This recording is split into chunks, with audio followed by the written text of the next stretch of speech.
Hola a tots i a totes, soc Maria José Hernández de Alba, soc psicòloga i col·labore com a formadora en FAMPA València i la Confederació Gonzalo Anaya. Com tots sabeu, estem vivint una situació excepcional, on no solament ens trobem confinats a les nostres cases, sinó que estem vivint moments d'alt estrès i de possible dolor per la pèrdua de familiars o amics. Des de FAMPA València i la Confederació Gonzalo Anaya ens envien un repte a les formadores i formadors, i no és un altre que el d'apropar la nostra oferta formativa a les vostres cases. En el meu cas, vinc a parlar-vos de com fomentar l'autocontrol i la tolerància a la frustració en les filles i fills.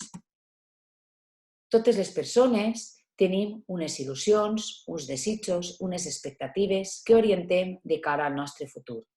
Potser siga més a llarg termini, com podria ser la programació d'unes vacances, o més a curt termini, com pot ser què vull per a dinar o quina sèrie m'apeteix veure. Per una altra part, ens trobem amb una realitat. Quan aquestes il·lusions tenen un ajust de cara a la realitat, estem parlant d'una bona tolerància a la frustració o pràcticament estem parlant de que no n'hi ha frustració. Per tant, parlem d'autocontrol. Però, per una altra part, si davant d'aquestes il·lusions, d'aquestes expectatives, si trobem en una realitat que no ajusta, anem a sentir frustració. Si no tenim la capacitat de tolerar aquesta frustració, anem a sentir ira, anem a estar enfadats. Però si per una altra part aprenem a tolerar aquesta frustració, sabrem tindre un bon autocontrol. Vos fico un exemple. Imagineu-se el vostre fill, la vostra filla que està fent les tasques escolars i pensa que té fam i li apeteix esmorzar un entrepà. Quan arriba l'hora de l'esmorzar, va a la cuina i se troba en què tenim una poma.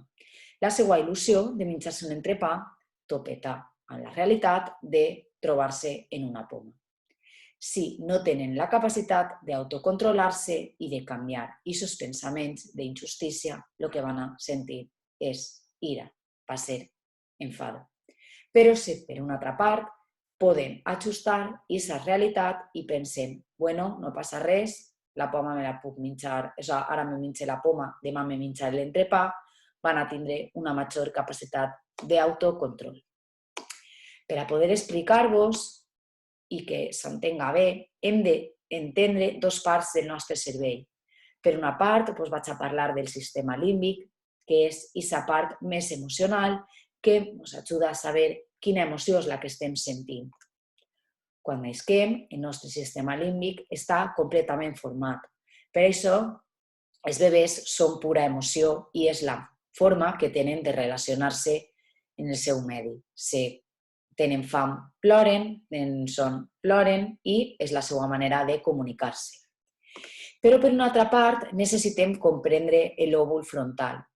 L'òvul frontal és aquella part del cervell que podíem fer la comparació amb el director de l'orquestra.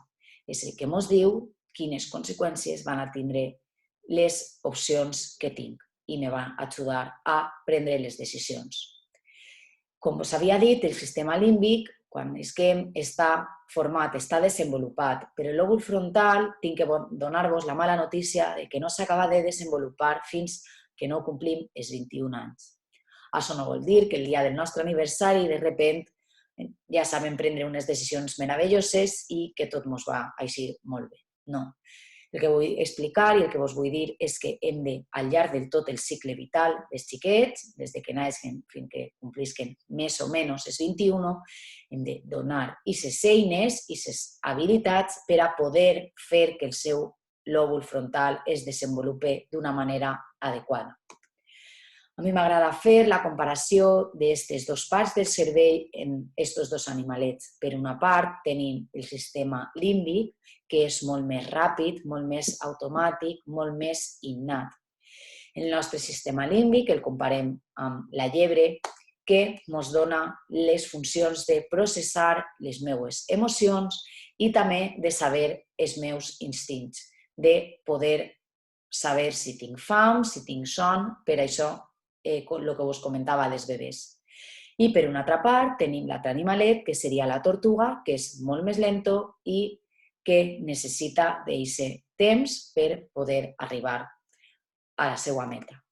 En les funcions que tenim per part de la tortuga trobem la memòria de treball. La memòria de treball és aquesta memòria que ens fa falta per poder fer, per exemple, un problema matemàtic. Aquesta memòria que necessite per poder planificar-me i poder saber quines coses me convé fer, quines coses no me convé fer.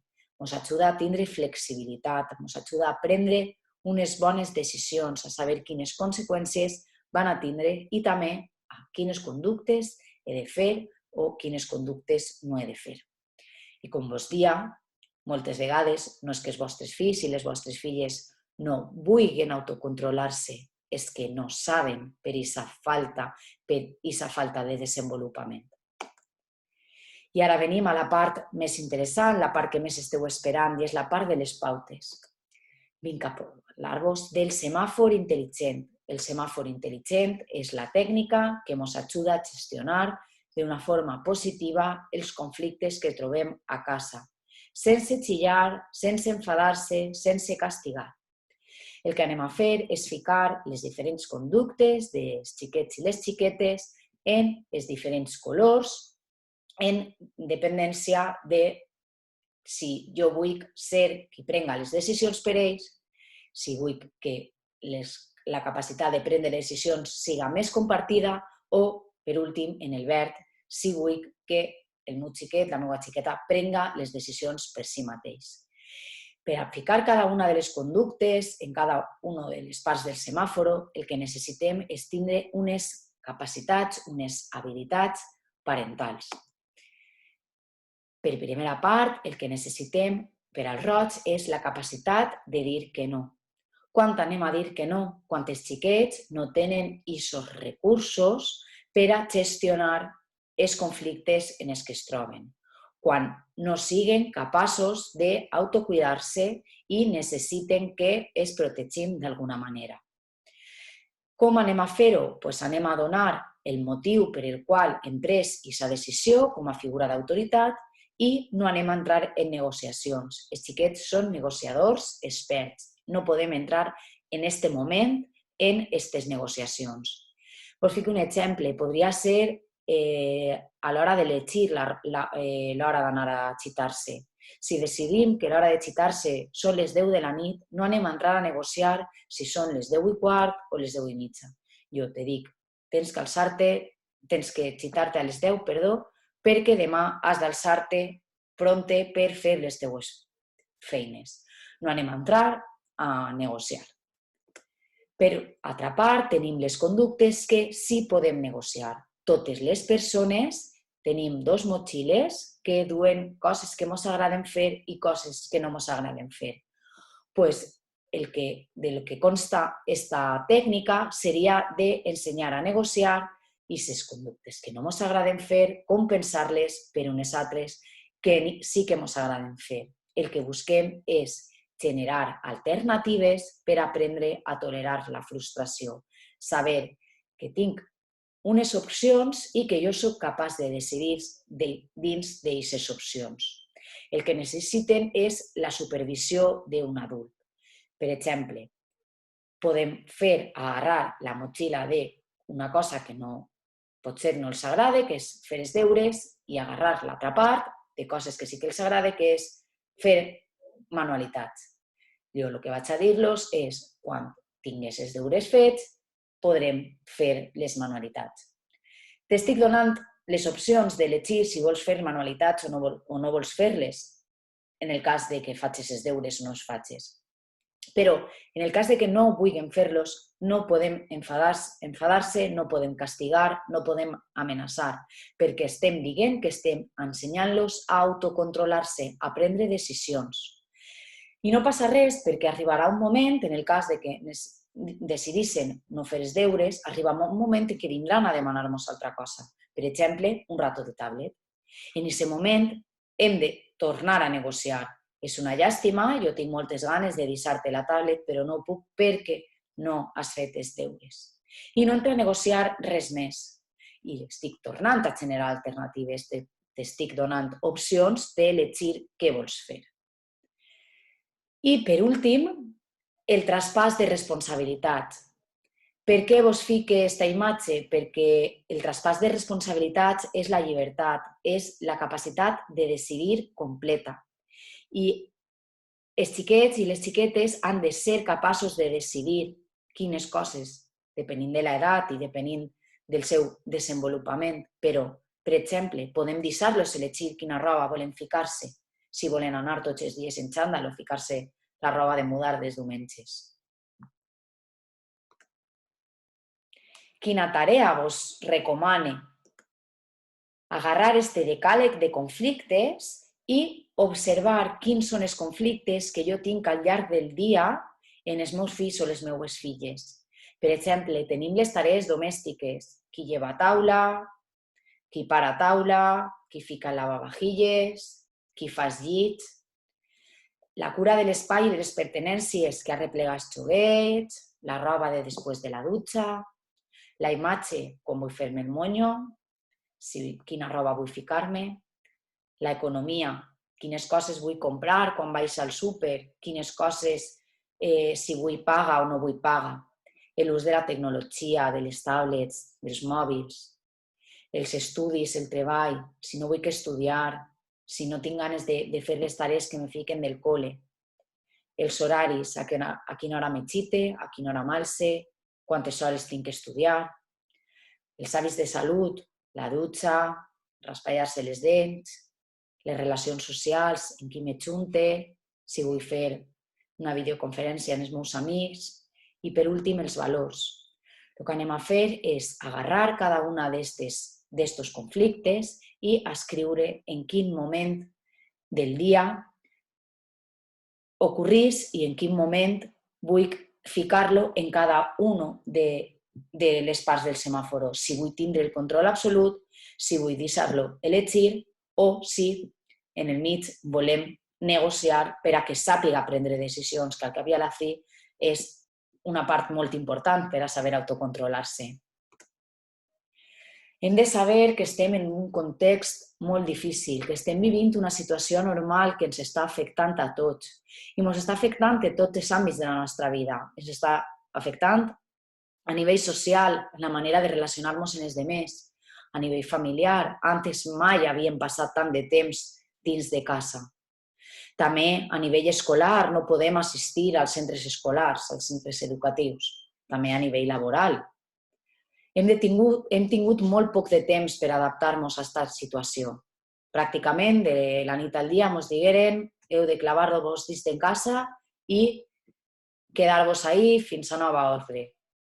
La duració és indeterminada, no sabem molt bé fins a quan anem a estar, quan anem a poder tornar a la nostra realitat, a la nostra vida normal. A més dies estem confinats, més malestar sentim. I com ja hem dit, això afecta d'una manera diferent als majors, als adults i als més menuts i menudes. Per què? Perquè tenem diferents capacitats cognitives. El nostre cervell funciona d'una manera diferent. Per tant, què vos recomane? Elegir quines batalles vull lluitar.